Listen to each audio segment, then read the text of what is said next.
the Queen, and I am coming to you guys today. Currently sitting outside of Meijer, gotta do some grocery shopping, but coming to you guys today to do give you guys an honest review of my time working at Amazon. Now this is not gonna be me just bashing Amazon, but literally is gonna be me telling you guys what exactly I went through, or not what exactly, but some things that I went through, what I like, dislike, just all of it about the whole experience in general. So if you guys haven't watched my videos before, I'll just give you a rundown of kind of the day of a driver.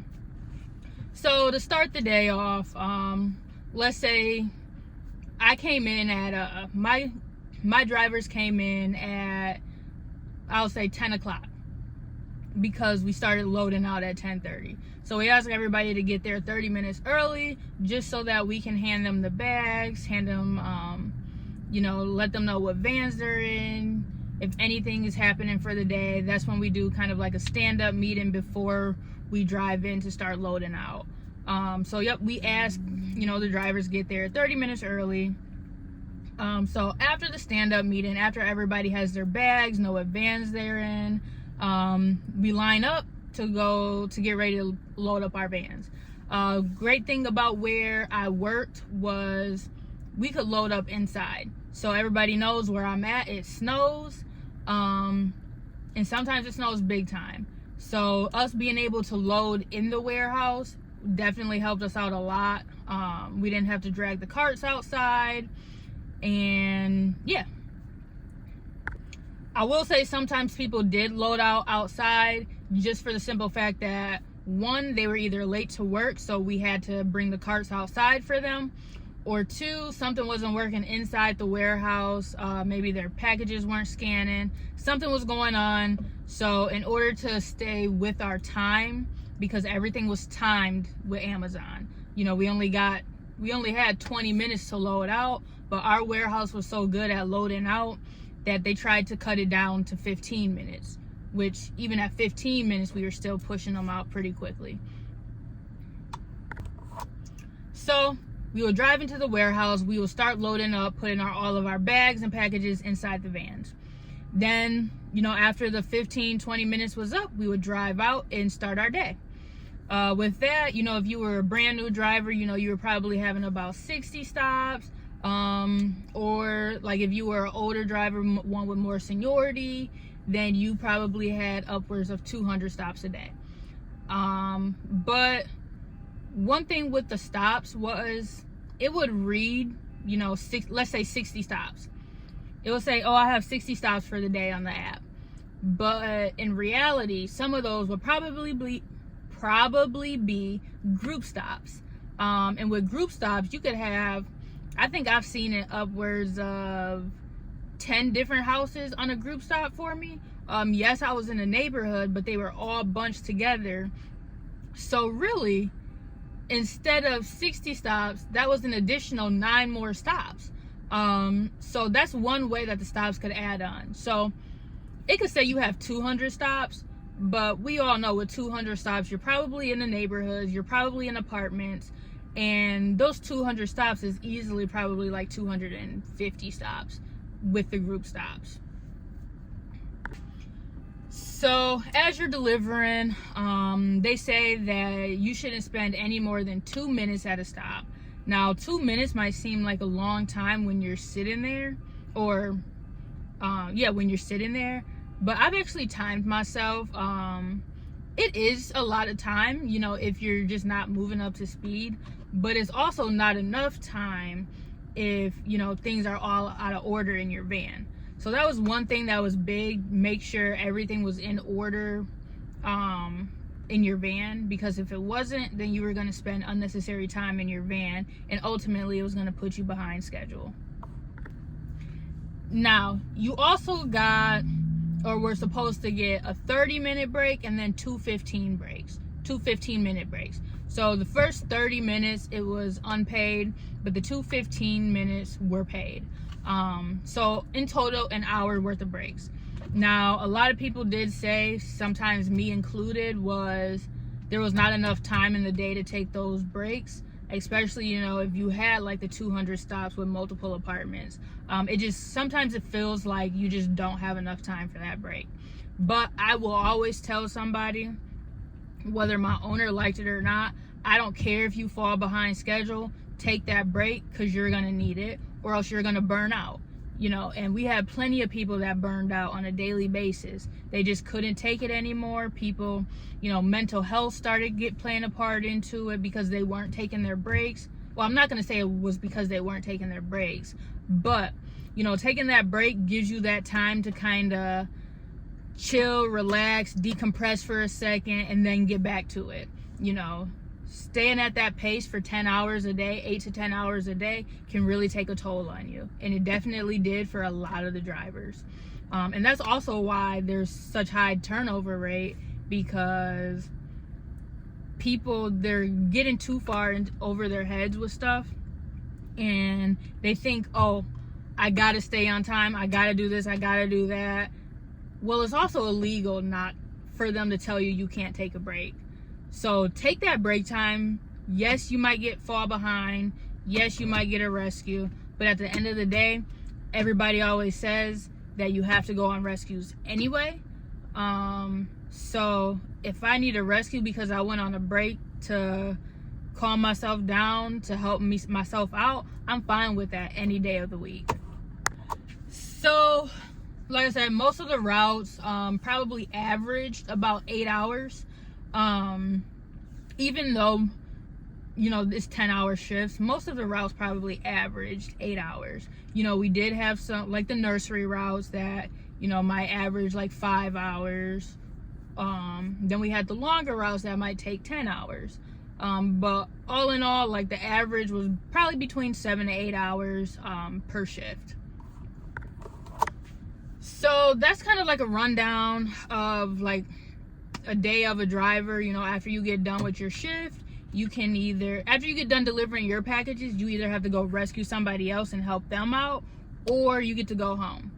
It's always a good feeling when you get to go home after you finish your route and you don't have to help somebody else.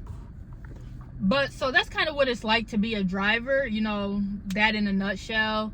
And I actually didn't mind being a driver. You know, being a driver, I got to listen to podcasts, I got to listen to music. You know, I was pretty good at the route, so I would have enough time to take that break, take an hour break, and still be ahead of schedule.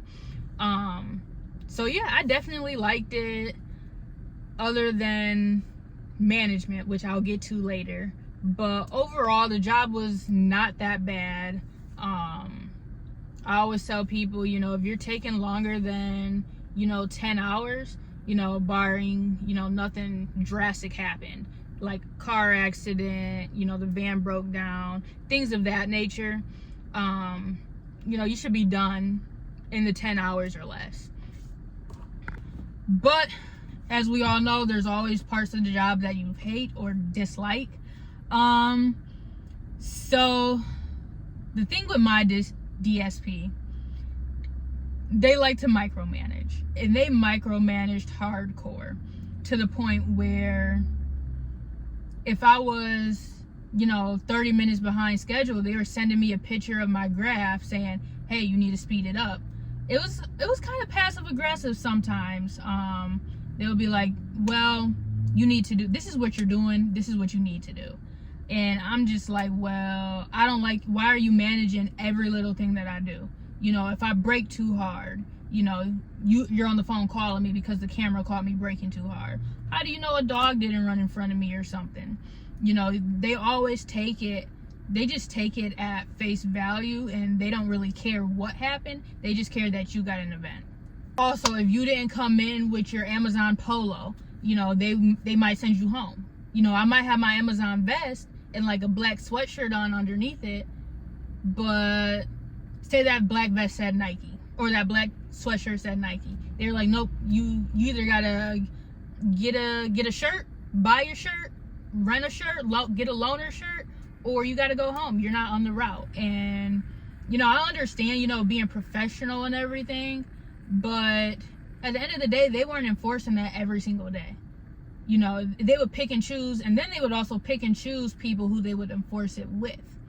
which that was my biggest thing. If you are going to enforce something, make sure you're consistently doing it for everybody, not just your favorites or not just the people that you don't like. They also micromanage to the point where if you didn't call at the end of your route, you were getting in trouble. You were getting a call, because at the end of every route that you do, you have to call the dispatcher and let them know that you're done, just in case you have to rescue anybody. Which, as a dispatcher, I really didn't care if they called me, because if I needed you to go on a rescue, I was calling you. You weren't calling me, I was calling you. Or texting you to give you a heads up, like, this is what you're gonna be doing. So yeah. So literally, my DSP, we wrote everything down. So next on the sign-in sheet, so it was their van number that they were in, it was the time that they were in, the time that they punched out, the time that they called, and then they even added, you know, how many minutes you were above schedule or behind schedule on there as well. And then they started monitoring that, because they literally wanted to get nitpicky for every little thing. Oh, you were behind schedule by, you know, 2 hours every single day, but yet you still finished within the 10 hours. They didn't care if you finished within the 10 hours. It was, you finished behind schedule, so you're going slow, so now we're paying you unnecessary money. Which wasn't unnecessary money. It's technically their money, because Amazon pays the owner, pays the DSP for the route. Now, with the company being frugal, a lot of companies, they don't take care of the vans at all. You know, in the wintertime, you know, we're driving vans that had bald tires. You know, you can start seeing the wires come out. We're driving vans with no heat. It starts raining. Some of the vans are dented so much on the top that is actually, water will seep in and get inside the van. We're driving vans like that. Like, these vans, they got beat up and DSPs weren't taking care of them, didn't care. So that's one thing that you got to deal with on the job, is your van might not have AC in the summertime. Your van might not have heat in the wintertime. Tires might be bald. Window might be cracked somewhere. You know, it was just a whole host of problems with these vans that, you know, they just weren't trying to get fixed. Let's see. Another thing that I disliked about it was, anytime you would bring up a problem or something happening to the Amazon associates who are there supposed to try to help you, they always blamed it on the driver. That was one thing I did not like at all. It's like, I could literally tell them, like, hey, you know, I pulled up to the warehouse, I didn't touch the phone, but it wouldn't let me do my inspection. And they'll be like, oh, that's because you didn't do this, or you didn't do that. And it's like, well, like I said, I didn't touch anything, so how is it my fault? Well, everything's always the driver's fault. You know, if a package comes back damaged, it's the driver's fault. If a package gets delivered damaged, it's the driver's fault. If you can't do the inspection before or after, it's the driver's fault. If you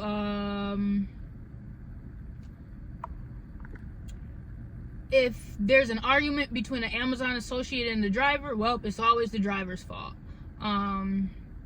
So anything that ever happened was the driver's fault. You couldn't deliver a package because the geofence was incorrect. Oh, well, a different driver probably didn't mark it correctly the last time, but once again, it's the driver's fault. So going into this job, just know that it's always going to be your fault, whether you did it or not. That's just one of the things. They don't take accountability for things, and yeah, it's always your fault. But so that's pretty much what I'm going to share in this video with you guys. Like I said, I'm not here to bash Amazon. I'm just telling you guys my experience with the company. Like I said, I was there for 2 years, and you know, the whole time I was there, it wasn't really, you know, a physical job. It's more mental, you know. mental in the fact of, you know, you'll get out there trying to deliver your route, and you know, if you're not there mentally, then you're gonna look at, you know, 300, 400 packages and just automatically think, I can't do this. I can't do this. I'm gonna get a rescue. And if you have that type of mentality, then obviously you're not gonna get the route done.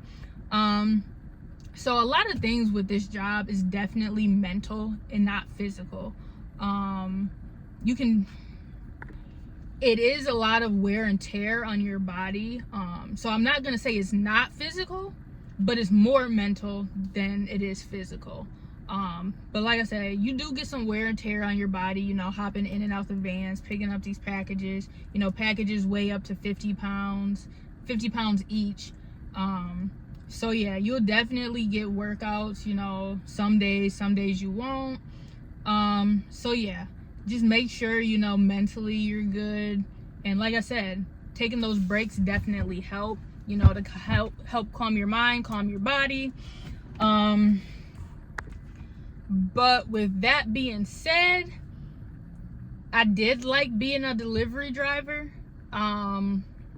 You know, the job wasn't that hard at all. And, you know, I would definitely say it would be something that I would do again, just with a means to an end. So I'm not going to stay there 2 years again. I would probably just stay there until I could find something that I really wanted to do. It's a job that I can make money with, and you know, it would just be a middle point to get me to my next spot. I wouldn't work this job long term, but like I said, I would do it short term, maybe even part-time for a couple of months, just to get some extra money, get some money if I haven't got money before, if I don't have any money. It's just a easy job to get into. But yeah, easy job to get into, easy way to make money, but I would not recommend staying full long term with this job. But yeah, so there's my honest review about working with Amazon. I'm now about to go get some groceries because I gotta eat tonight, and it's currently almost 6 o'clock, so gotta go get some food. But all in all, stay tuned for the next videos. Could be Amazon, could be Forex. You'll just have to wait and see. Make sure you hit that subscribe button, drop any comments below, let me know what you guys think. And with that, it's on and up. Stay tuned.